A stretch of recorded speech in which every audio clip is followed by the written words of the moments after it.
I'm going to have to make a very big apology to my noble friend, the noble Lord Sassoon, because I'm about to raise a subject which I shouldn't raise, and which is going to be one which I think is now time to put on a higher awareness and to explain to the House as a whole, as I don't think they have any knowledge of. I'm sorry the noble Lord Strathclyde is not with us at the moment, because this deeply concerns him also.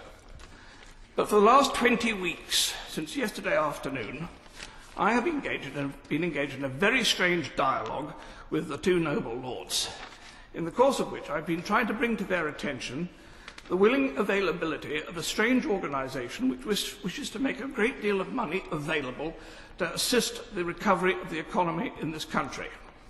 For want of a better description of their name, I'll call them Foundation X. It's not their real name, but it'll do for the moment. Foundation X was introduced to me 20 weeks ago last week by a very eminent city firm, FSA controlled, by its chairman, who came to me, and its chairman said, "We have this extraordinary request to assist in doing this major financial reconstruction. It's mega bucks, but we need your help to assist us in understanding whether this business is legitimate."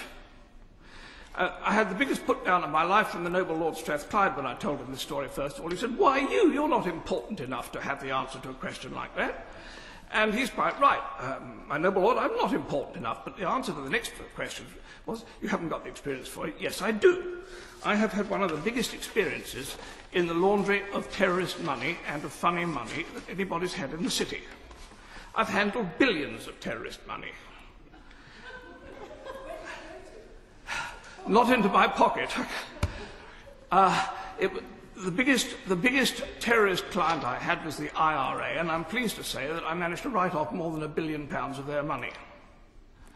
I've also had extensive connections with North African terrorists, but that's of a far nastier nature, and I don't want to talk about that because that's still a security issue.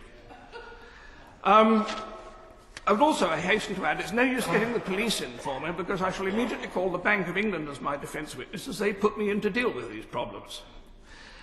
So the point is that I was, in the course of doing this very strange activity, I got a very interesting set of phone numbers and references which I could go to for help when I needed it. And so people in the city have known that if they want to check out anything that looks at all odd, they can come to me and I can press a few phone numbers and get a reference. And so they came to me and asked me whether I would get them a reference and a clearance on Foundation X. And for 20 weeks I've been endeavouring to do so. I myself have come to the absolute conclusion that they are completely genuine and sincere, and that they are quite directly wishing to make the United Kingdom one of the principal points for which they will use to disseminate their extraordinary great wealth into the world at this present moment as part of an attempt to seek the economic recovery of the global economy. And so I made the phone call to my noble friend Lord Strathclyde on a Sunday afternoon. I think he was sitting on his lawn, poor man, and he did the quickest ball pass I've ever seen. If England can do anything like it at Twickenham on Saturday, we have a chance against the All Blacks. And the next thing I knew, I'd got the noble Lord Sassoon on the phone instead. And he, from the outset, took a quite right, proper defensive attitude of total scepticism and said, "This possibly can't be right." In the course of the following weeks, I had, first of all, the noble Lord Sassoon said, "Go and talk to the Bank of England." So I phoned the Governor of the Bank of England and said, "Could he please check this out for me?" And he came back after about 3 days and said, "You can get lost. I'm not touching this with a barge pole. It's far too difficult. Take it back to the Treasury." So I did. And within another day, the noble Lord Sassoon had come back and said, "This is rubbish. It can't possibly be right." So I said, "Well, I'm going to work more on it." And then I had a meeting with the noble Lord Strathclyde, and I actually bought one of the senior executives of Foundation X to meet Lord Strathclyde. I have to say that as first dates go, it was not a great success. Neither of them ended up by inviting the other one up for a coffee or a drink at the end of the evening, and they didn't exchange telephone numbers in order to be able to follow up the call. In fact, I found myself between a rock and a hard place, represented by both a rock and a hard place, which were totally paranoid about each other. because the Foundation X people have got an amazing obsession with their own security. They are expecting only to be contacted by somebody equal to head of state status, or somebody who has an international security rating equal to the top 6 people in the world. And this is such a strange situation. So both the noble Lord Sassoon and the noble Lord Strathclyde both came up with what should have been an absolute killer argument as to why this could not be true and we should forget it.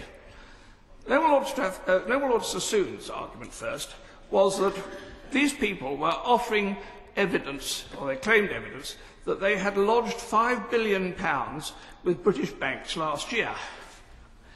And they gave dates and they gave transfer dates and the details of these transfers. And as noble Lord Sassoon said, if that was true, it would stick out like a sore thumb. You couldn't have £5 billion popping out of a bank account without it disrupting the balance sheet completely. But I remember that about the same time that those transfers were being made, the noble Lord Miners was indulging in his game of rearranging the deck chairs on the Titanic of the British banking community. And if he had had 3 banks at that time, which had had, say, a deficiency of £1.5 billion each, then you'd pretty well have absorbed the entire £5 billion, and you wouldn't have the sore thumb stick out on this at that time, because you'd have put £1.5 billion into each of 3 banks, and you'd have lost the lot, or absorbed the lot. That would be a logical explanation. I don't know. Noble Lord Strathclyde came up with a much different argument. He said, this cannot be right. This cannot be right, because these people said at the meeting with him that they were still effectively on the gold standard from back in the 1920s, and that their entire currency holdings throughout the world, which were very large, were backed by bullion. And the noble Lord Strathclyde came back and said to me, he's had his analysts working on it, and this has to be stuff and nonsense, because he said they had come up with a figure for the amount of bullion that would have been needed to cover their currency reserves as claimed, which would be more than the entire value of bullion that had ever been mined in the history of the world. I'm sorry, but the noble Lord Strathclyde is wrong. His analysts are wrong, because what he had done was he had tapped into the sources which are available, and there is only one definitive source for the amount of bullion that has ever been taken from the Earth's crust, and that was a National Geographic magazine article 12 years ago. And whatever figure it was that they quoted was then quoted again by 6 other sites on the internet, on Google, and so everybody's quoting one original source, and there is no other confirming authority. But if you tack into the Vatican accounts of the Vatican Bank, you come up with a claim of total bullion. The noble Lord is into his 15th minute. I wonder if he could draw his remarks to a conclusion. The total value of the Vatican Bank reserves would claim to be more than the entire value of gold ever mined in the history of the world. Now, my point on all of this is that we have not proven any of this.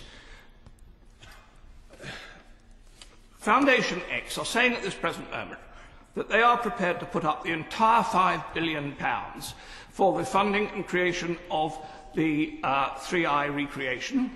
The British government can have the entire independent management and control of it. They don't want anything to do with it. There will be no interest charged.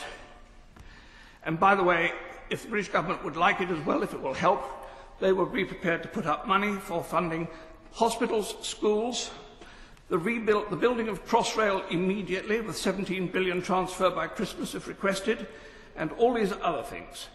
These things can be done if wished, but we have to have a senior member of the government has to accept the invitation to a phone call to the chairman of the company concerned, Foundation X, and then we can get into business. And all I'm asking is that this is too big an issue. I'm just an ageing, obsessive old peer, and I'm easily dispensable, but getting to the truth is not, and we need to know what really is happening here. My lords, we must find out the truth of this situation.